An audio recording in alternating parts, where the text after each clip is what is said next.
So let's discuss this continued hair journey because alopecia is not for the weak and you gotta pace yourself with recovery. But first, the progress. I always take lots of pictures and videos to document my progress because honestly, I cannot see the extreme of it as it has been progressing. I look at my hair every day, and the July 17th picture, I didn't see how far gone it was. So, what the heck are you using now, Gail? This seems to be the winner.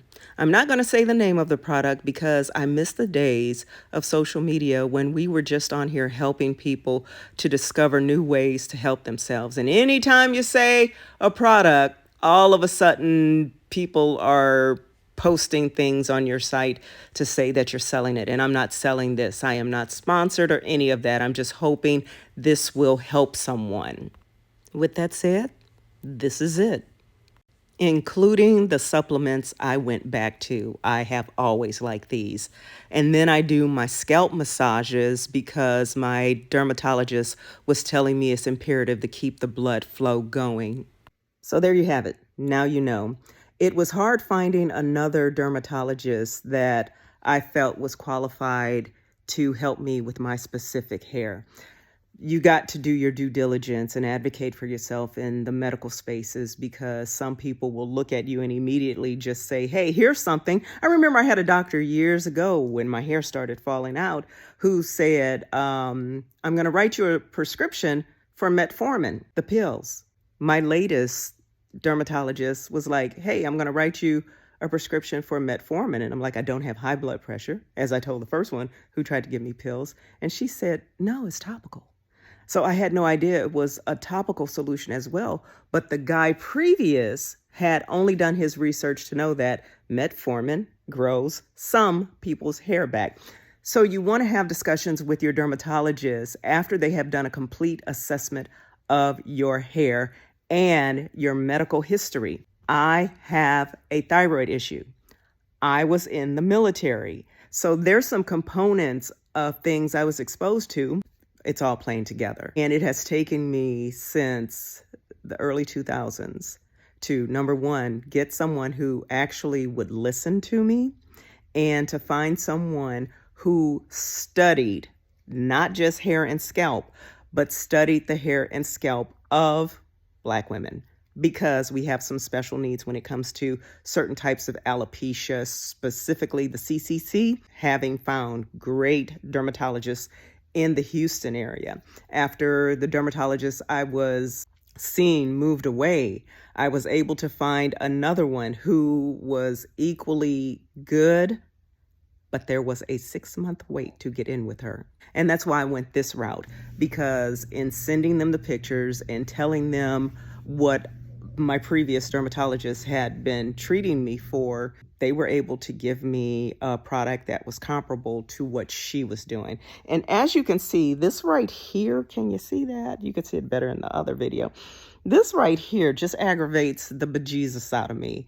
It's the little tiny hairs growing. These little bitty hairs, if I straighten my hair, it looks wildly crazy because there's these little pieces sticking up. Just tiny little pieces that are sticking up. And I'm recognizing my hairline is this part as opposed to back here as it was. And I have some pictures, which I can't find because a lot of my stuff is in storage and everything. My hairline, it almost disappeared and there were gaping gaps. It wasn't like the little dollar signs you see people with. It was unnerving. The weirdest part is I didn't see it. My own head. And I did not see how extreme it was, but it was quite extreme. And as you can see, the density, more so in the back, is coming in quicker. This is struggling. So my next move will be PRP treatments, which is when they take the plasma and mix it up and then put it in your hair to see if that helps. And if that doesn't help, I'm going to take my friend Linwood's advice and make my way over to Greece or something to get a transplant. And I know at this age, that's all vanity. And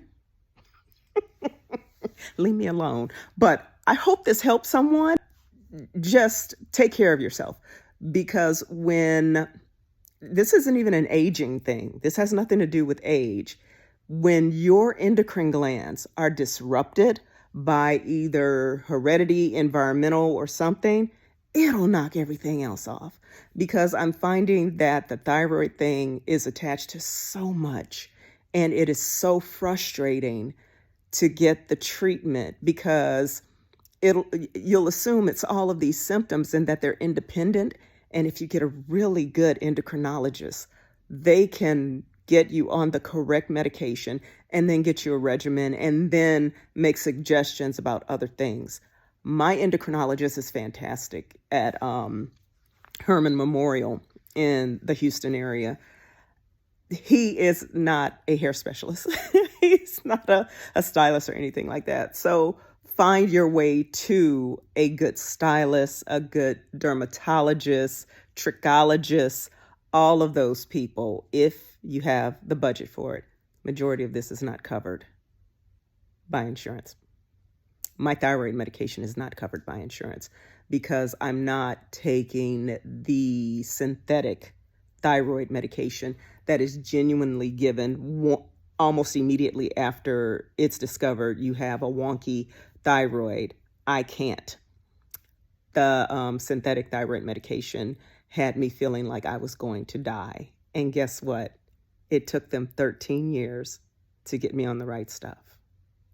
The right stuff, Armor thyroid, wasn't even being discussed back then. You have to advocate for yourself. Find those doctors that genuinely are into helping people. And if you are a veteran who is having issues with your endocrine glands, and this is mainly for my women veterans, you want to make certain that your doctor knows you served, and you need to be very diligent in making certain that the toxins and things you were exposed to are not disrupting your glands and causing your hair to fall out, because nobody in my family is having this issue. We are not a family that has a hair shortage. And maybe that's all the crawfish from New Orleans. I don't know, but it's not a family issue to include the thyroid issue. So we're going back and forth with that. And that's why, well, I've always kept my hair natural. I mean, I've never been the girly girl, and I don't like my hair straight. It feels like cobwebs. If we're going to use that hair scale thing, my hair falls in the 3 area.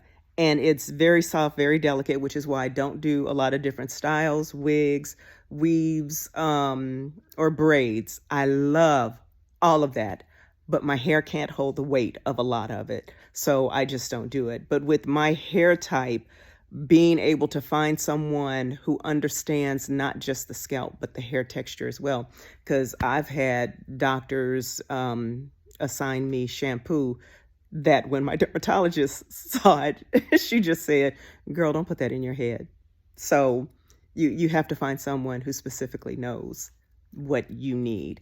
Okay, I hope that helps. The journey continues. It's not over, because we still got some ways to go. And again, vanity thing or whatever. But I don't have a lot. So I want to keep my hair. Just the little things in life, okay? Have a great one.